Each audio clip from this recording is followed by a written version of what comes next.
modelo que quando eu estou dando esse curso, alguns colegas já falam, olha, eu vou colocar no meu sobrinho, no meu primo, na minha prima de 3 anos. E o meu sobrinho usa, o Arthur, de 3 anos ele usa. Ele já estava ficando com a mordidinha aberta, com a posição da língua, já dormia assim, ó. Respirador bucal, total. Eu falei, não, aqui não. Falei com a minha cunhada, a gente já entregou um aparelhinho para ele e ele já está usando. Uma graça. Esse é o único modelo, pessoal. Percebam, ele parece uma moldeirinha, não parece? Não parece uma moldeirinha? Tá bom? Ele é um aparelho que aqui é os dentes superiores e aqui na região aqui encaixa os dentes inferiores. Ele é monobloco. Ele não é como um alinhador, que são 2, tá? Ele é monobloco, é um aparelho só, então encaixa superior e inferior. Ele é o único que tem essas hastes aqui, olha só. Essas hastes aqui são as hastes que a criança utiliza tirar e colocar o aparelho da boca. Facilita, né? Nessa idade, 3, 4 anos de idade, ele não parece uma chupeta também? Não lembra até? Não ilustra? Essa haste aqui é flexível. A gente pede para a criança fazer os exercícios tocando aqui nessa haste, dando beijinho e segurando os lábios, olha só, para trabalhar a musculatura oral e facial.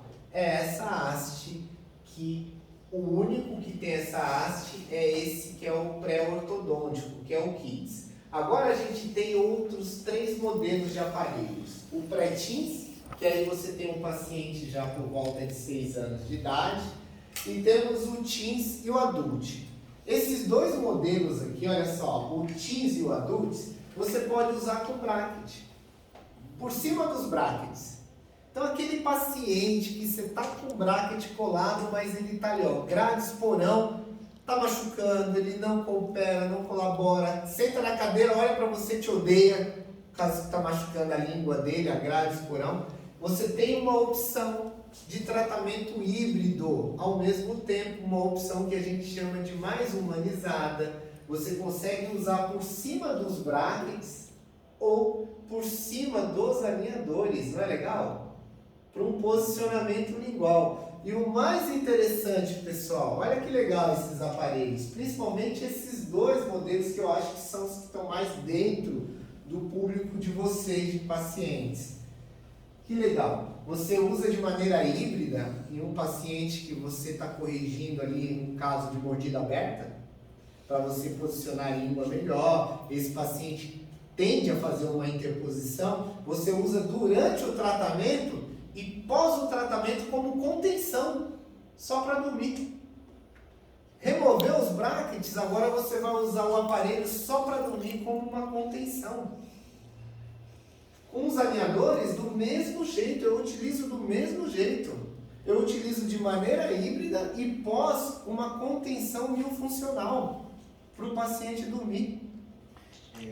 En el caso del tratamiento híbrido, no interviene con el movimiento ortodôntico. Não vai interferir, ele vai potencializar o movimento ortodôntico, sabe por quê? Porque, principalmente casos de mordida aberta, que é o mais indicado, apinhamento severo, digamos, não, está sendo uma não expansão.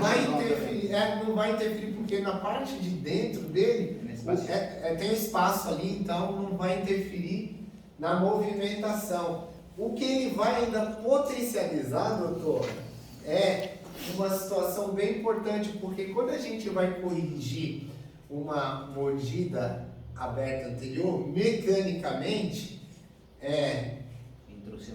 intrusão posterior e extrusão relativa anterior, né? Então, você tem a mordida aberta, você faz isso aqui, não é isso aqui? Extrusão e intrusão. Concorda comigo? Então, o princípio de ação, olha só que legal. Ele tem como o desenho dele, o design dele, promover intrusão posterior. Olha só. Posicionamento da língua em DA. Vocês já ouviram falar em DA? Não? Em ortopedia é muito utilizado. É determinada área de maior estímulo. Já ouviu falar? Determinada área de maior estímulo neural, tá? Então ele vai posicionar a língua vai ficar ali, ó, tocando o palato, onde tem que ficar na posição correta, principalmente para esse paciente, né, que veio de um mau hábito, e na região anterior ele libera a extrusão anterior, que é tudo que a gente quer para esses pacientes. Então, pessoal, é incrível esse aparelho durante, em conjunto. Eu utilizo em conjunto. É bom, por exemplo, paciente com ortodontia fixa. Eu peço para ele utilizar dentro de 1 hora, 2 horas durante o dia junto com o aparelho e dormir com o aparelho na boca. Pós-tratamento, tirei, removi os brackets ou os alinhadores, é a minha contenção funcional que eu tenho para esse paciente. Tem que utilizar, porque eu tenho que continuar o equilíbrio muscular, o posicionamento lingual desse paciente. Imagina, tira os brackets ou remove os alinhadores, o paciente continua assim, ó. Vai voltar.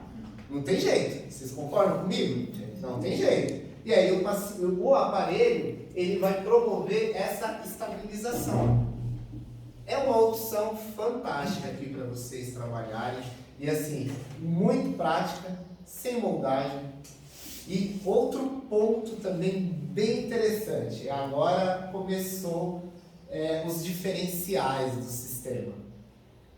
Esses aparelhos do sistema HealthStart, todos os aparelhos têm uma tecnologia chamada detector de colaboração. Eles mudam de cor com o uso. Então é um ponto incrível, é um divisor de águas aí para você saber se o seu paciente está colaborando. Concorda comigo? Então eu vou mostrar, tá, pessoal, eles com o detector de cooperação ativado e tal. No decorrer de hoje vocês vão ver tudo, tá bom? Eles mudam de cor, ele fica branco leitoso com uso. Olha só. E outro ponto bem legal, se o paciente deixa de utilizar, ele volta a ficar transparente. Então tem como você saber se o seu paciente utilizou ou não. E já aconteceu comigo várias vezes. E eu não conto. E já aconteceu comigo. O paciente volta depois de 30 dias e olha o aparelho transparente. Mas ele não usou o aparelho? Não, ele usou sim, doutor Anderson. Não usou. O aparelho tem uma tecnologia que conta. Então você imagina. Ah, mas ele ficou com a avó. No final de semana ele ficou com a vovó. Quantas vezes já aconteceu isso, pessoal? Então, essa abordagem e essa tecnologia faz total diferença. Não faz total diferença no controle que a gente precisa, que é o da colaboração? Então, é outro ponto. Além de não moldar, ter tamanhos específicos, você não precisa medir, é de acordo com a idade. Além de ter o detector de colaboração, que muda de cor com a utilização. Então, é um dos diferenciais aí que vocês estão conhecendo. Então, vamos lá. Dentro da boca do paciente, por dentro, como que isso funciona? Como que o paciente coloca esse aparelho e como que fica? Eu gosto de ter esse entendimento.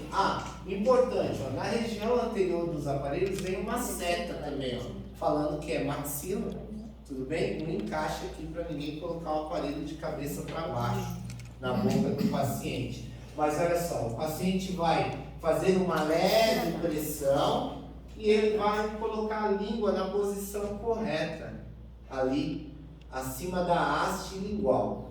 Outro ponto, e aqui é dica na prática para vocês também. Eu nunca falo para o paciente, morde. Eu sempre uso a palavra pressione. Principalmente em criança. Com criança. Tem que tomar muito cuidado. Criança literalmente vai. Se você falar morder, ela vai morder. E ela vai morder e pode até danificar o aparelho, danificar o alinhador, seja qual mecânica, qual tipo de aparelho for. Sempre fale, pressione, vai leve, porque a criança entende morder como morder mesmo, cerrar os dentes, tá bom? Então isso é importante, olha só. Colocou a língua, forçou o selamento labial, então a gente vai ter basicamente essa posição. O paciente eleva a língua ali na região do palato, onde a língua tem que ficar, tá bom? Ele vai colocar a língua, vai adentrar a língua ali acima da haste do aparelho, forçando o selamento labial e respirando pelo nariz. É esse estímulo que eu quero provocar. É isso. É dessa maneira que o paciente vai utilizar.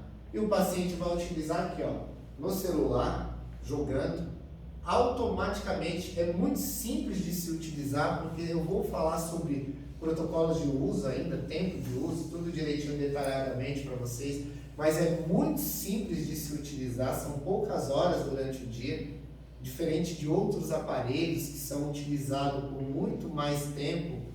Então, é simples a técnica, a abordagem é muito simples e é muito eficaz também. Eu vou mostrar alguns casos para vocês.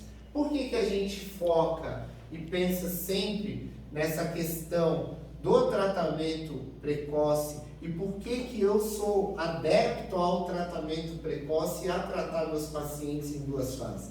Eu fui agora para Recife, num congresso que a gente foi falar sobre ortodontia preventiva. A prevenção, vocês concordam comigo? Eu estava andando naquela orla de Recife ali, ó, coisa mais linda do mundo, lá da praia ali. Eu estava andando e eu estava refletindo. Aí eu falei assim, nossa, ortodontia preventiva, quando a gente fala de ortodontia preventiva, a gente não pensa em criança? Mas vocês concordam comigo que a prevenção também se enquadra para o paciente adulto? Não é, pessoal?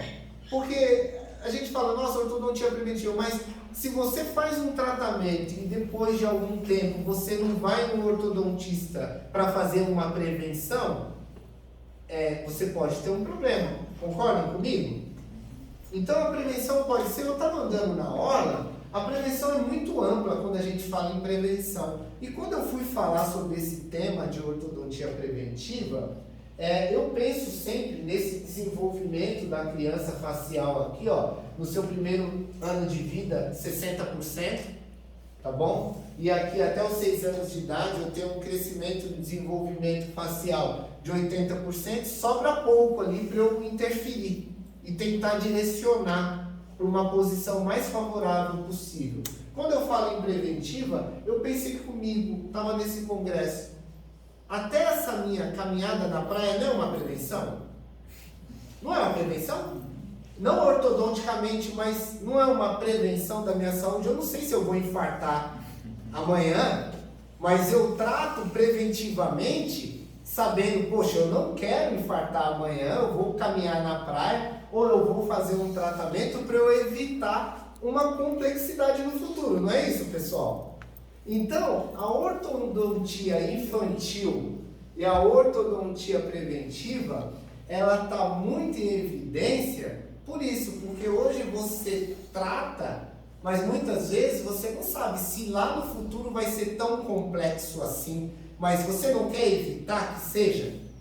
Então é para você tratar nessa primeira fase, para numa segunda fase ser bem mais simples o tratamento. Então é esse o intuito dessa ortodontia preventiva, porque tem alguns colegas que, se eu não tratar agora, eu trato depois e eu vou ter o mesmo retorno. O que a gente abordou lá? Que teoricamente pode ser que sim, mas tem outros aspectos psicológicos da criança, tem os aspectos do bullying, tem os aspectos também de pacientes com overjet elevado do trauma dentário. Mas ele vai cair e vai bater o dente? Não sei. Mas se eu melhorar isso, eu não estou prevenindo? Olha os aspectos da ortodontia preventiva. Então, quando você trata e você trata de maneira preventiva, o tratamento precoce ele promoverá a redução do tratamento, pois aqui eu vou aproveitar o quê? O potencial de crescimento desse paciente. Eu vou direcionar esse crescimento para uma posição mais favorável possível. Eu vou aproveitar o potencial de crescimento desse paciente. E com certeza, numa segunda fase do tratamento, vai ser bem mais simples. E quando vocês tratarem ou pensar em tratar com esse tipo de aparelho, pensem em tratar em 2 fases. Fase 1 e fase 2. Tratamentos rápidos e curtos. Tudo bem, pessoal? Tratamentos interceptativos ali para você direcionar e restabelecer uma função ali adequada para esse paciente. Então é dessa maneira que eu penso em prevenção. Eu fui para esse congresso, resumindo, eu poderia falar muito sobre prevenção. Porque todo mundo, eu sair hoje do hotel, eu passei o protetor solar. Não é uma prevenção? Todo mundo não trabalha com prevenção hoje, pessoal? E a ortodontia não pode ficar de fora disso. Eu vou esperar se agravar, ou eu vou esperar eu ter um câncer de pele para eu tratar? Ou para eu me prevenir? Não. Eu não sei se eu vou ter, mas eu vou me prevenir antes, não é assim? Ortodonticamente, ortopedicamente, a gente pensa dessa maneira. Por isso que eu sou adepto ao tratamento precoce, em construir crianças para não reformar adultos. Esse é o meu objetivo. Esse é o meu objetivo. Porque até os 6 anos de idade, a gente tem um desenvolvimento vertical da face de 70% e transversal de 80%. Início da erupção dos primeiros molares permanentes. Sobra pouco, então eu tenho que interceptar e direcionar esse crescimento de uma maneira mais favorável. Anderson, quais as indicações do aparelho Abbott correto? Quais são as principais indicações? Mordida aberta cruzada, interposição lingual, respiração bucal, pós-tratamento, como eu falei anteriormente, bruxismo, distúrbios do sono, deglutição atípica ou adaptada, pacientes com brackets ou alinhadores, educador lingual, sucção de chupeta, mamadeira e dedo. Olha que legal. E se eu não trato esses pacientes, o que isso pode acarretar? Pode acarretar em situações complexas. Está dormindo bem esse paciente? Está respirando bem, pessoal? Eu posso mandar esse paciente para casa e falar, olha, volta daqui 1 ano, depois eu vou ver como a gente resolver. Eu já não posso começar a tratar esse paciente agora de uma maneira diferente, uma abordagem diferente. Vocês concordam comigo que essa postura, essa condição vai atrapalhar também psicologicamente esse paciente, emocionalmente, e vai atrapalhar esse paciente em relação aos amigos até. Qual amigo que quer brincar com ela e ela acorda desse jeito aqui? Brava, nervosa. Ela vai se relacionar bem com as amiguinhas da idade dela? Isso vai acabar isolando a paciente. Então, são outros aspectos que a gente tem que pensar nessa questão do tratamento preventivo também. Olha, falta de selamento labial, as olheiras do paciente, está dormindo mal, ela também não vai se concentrar para fazer os deveres escolares, vai influenciar na escola. Então, são muitos fatores aí que a gente tem, como alteração na fala, ausência de selamento labial, disfunção temporomandibular, distúrbio do sono, escape oral de saliva, mastigação imatura, mastiga só de um lado, desenvolve só um lado, não desenvolve o outro lado, maloclusão dentária, mordida aberta, prolongamento da face e a síndrome do respirador bucal. Ok? Vamos lá. Aqui só usar Posso continuar? Aproveitar e fazer Isso que eu ia falar agora. Podemos fazer um debate? Podemos fazer agora, tá bom.